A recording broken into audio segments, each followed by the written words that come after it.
जम्मू कश्मीर में चुनाव होने हैं और उसको लेकर सभी पार्टियों ने तैयारी शुरू कर दी है। मसलन भारतीय जनता पार्टी, कांग्रेस, पीडीपी और एनसी, इन चारों ही पार्टियों के पास सत्ता में बने रहने के लिए, क्योंकि 10 साल बाद जो है जम्मू कश्मीर में ये विधानसभा चुनाव होने जा रहे हैं, तो ऐसे में इन चारों पार्टियों के पास मौका है कि वो दोबारा जो है जब ये चुनाव हो रहे हैं तो उसके बाद यहां की सत्ता पे काबिज हों।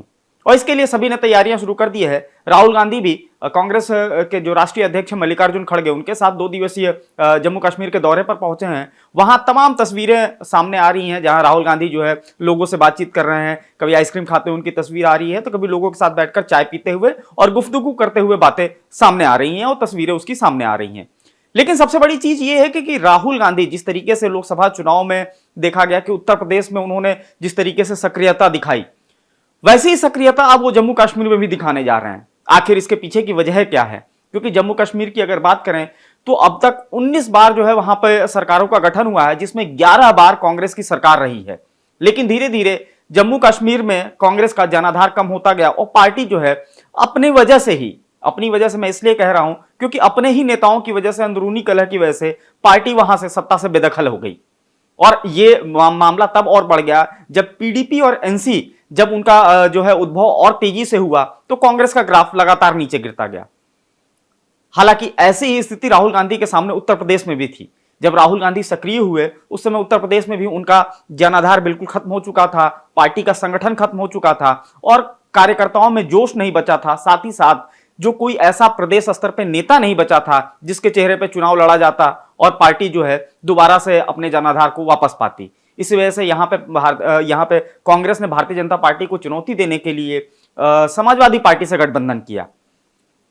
हालांकि अब यही वजह जो रही उत्तर प्रदेश में कि समाजवादी पार्टी, जिस तरीके से जम्मू कश्मीर में पीडीपी और एनसी के उद्भव के बाद से लगातार कांग्रेस का ग्राफ गिरता गया, वैसे ही उत्तर प्रदेश की अगर बात करें तो 1989 तक पार्टी यहां पे मजबूत स्थिति में रही, सरकार में रही उत्तर प्रदेश में। लेकिन जैसे ही समाजवादी पार्टी और बहुजन समाज पार्टी उसके बाद इनका जैसे उद्भव हुआ, वैसे यहां भी पार्टी का ग्राफ गिरता गया।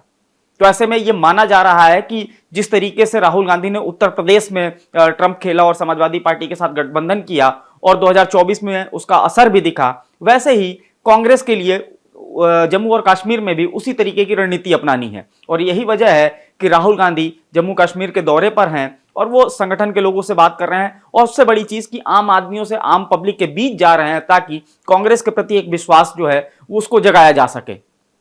आपको बता दें कि जम्मू कश्मीर में कांग्रेस का एक समय एक छत्र राज्य हुआ करता था, लेकिन जो कांग्रेस के खुद के नेता रहे वो आपसी गुटबाजी में ऐसे फंसे कि उन्होंने पूरी पार्टी का ही जो है बंटाधार कर दिया।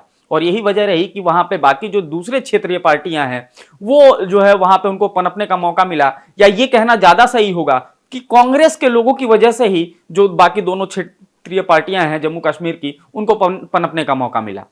1960 का दशक था जब कांग्रेस में ये पहली बार जो है 2 बड़े प्रदेश के नेताओं के बीच में आपसी अनबन शुरू हुई और गुटबाजी शुरू हुई। 1947 में जब देश आजाद हुआ तो वहां पे जो है कांग्रेस की सरकार बनी और कांग्रेस के मुख्यमंत्री के तौर पर गुलाम मोहम्मद सादिक जो है वो पहले मुख्यमंत्री थे। लेकिन गुलाम मोहम्मद सादिक को उनके ही पार्टी के सैयद मीर कासिम से चुनौती मिल रही थी, यानी कि पार्टी के अंदर ही ये गुटबाजी चल रही थी। और यही वजह रही कि 1960 के दशक में पार्टी इन दोनों नेताओं की वजह से 2 धड़ों में बंट गई और उसके बाद से यह सिलसिला चलता रहा और लगभग हर एक दशक में पार्टी का एक बड़ा नेता पार्टी से अलग होता और अपनी एक अलग पार्टी बना लेता या दूसरी पार्टी में चला जाता। यही वजह रही कि कांग्रेस का ग्राफ वहां लगातार गिरता गया। इंदिरा गांधी का समय खत्म हुआ, उस समय भी जो है इंदिरा गांधी के समय भी इस चीज को वहां पे जो पार्टी के अंदर की चुनौतियां थी उससे निपटने के लिए और गुटबाजी से निपटने के लिए कई नेताओं को दिल्ली तक बुला लिया गया और जो है वहां पे दिल्ली की सरकारों में उनको अहम पदों पे बिठाया गया। इंदिरा गांधी के समय में भी इस तरीके की गुटबाजी सामने आ रही थी, लेकिन असली जो चीज सामने आई वो 1975 के आसपास की बात है जब इंदिरा गांधी और शेख अब्दुल्ला में समझौता हुआ। उस सदन में जहां कभी कांग्रेस का एक छत्र राज हुआ करता था, अब उस सदन पे एक राज कर रहे थे शेख अब्दुल्ला। उसके बाद ये स्थिति और बिगड़ती गई और वहां पे आपसी गुटबाजी और चरम पे पहुंच गई। और इसके बाद राजीव गांधी का जब समय आया तो वो समय था जब वहां पे कांग्रेस आखिरी सांसें गिन रही थी और वहां पे लगातार गुटबाजी अपने चरम पे थी और लगातार पार्टी टूटती गई। हालांकि उसके बाद कई बार कोशिशें हुई, लेकिन जो है मामला बन नहीं पाया और कांग्रेस सत्ता से बाहर रही या फिर किसी के सहारे पे रही। 2002 में भी वो समय आया जब कांग्रेस को लगा कि वहां पे जो है स्थिति को सुधारा जा सकता है, तो कांग्रेस ने अपने सबसे भरोसेमंद गुलाम नबी आजाद को वहां पे मोर्चा संभालने की जिम्मेदारी दी। लेकिन वहां पे जो है गुलाम नबी आजाद मुख्यमंत्री बनते बनते रह गए और फिर जो है कांग्रेस को किसी दूसरी पार्टी के सहारे रहना पड़ा। अब इस बार देखना दिलचस्प होगा कि राहुल गांधी जिस तरीके से उत्तर प्रदेश में जिस तरीके से जनाधार मिला है, जनादेश मिला है, खासतौर से 2024 के लोकसभा चुनाव में, तो वो कहीं ना कहीं एक बूस्टअप है कांग्रेस के लिए, कांग्रेस के कार्यकर्ताओं के लिए। और कांग्रेस को ये लगता है और साथ ही साथ राहुल गांधी को भी लगता है कि थोड़ी सी एक्सरसाइज कर जम्मू कश्मीर में भी जो उत्तर प्रदेश का फार्मूला है, यानी कि जम्मू कश्मीर में जिस तरीके से पार्टी ने यहाँ पे एक क्षेत्रीय दल के सहारे अपने जनाधार को वापस पाने की कवायद की है, वैसे ही जम्मू कश्मीर में भी धीरे धीरे अपने संगठन को मजबूत करके और दूसरे दलों के सहारे पार्टी वहां पे भी जो है अपना जनाधार बढ़ा सकती है। हालांकि ये देखने वाला होगा कि इस विधानसभा चुनाव में पार्टी को किस तरीके से जनादेश मिलता है या वहां पार्टी क्या कुछ चमत्कार करती है। लेकिन फिलहाल राहुल गांधी इस मौके को जाने देने के मूड में नहीं है और ये सक्रियता राहुल गांधी की और ये जम्मू कश्मीर का ये दौरा यही दिखाता है। फिलहाल आप फॉलो करते रहे हमारे डिजिटल प्लेटफॉर्म डेली लाइन।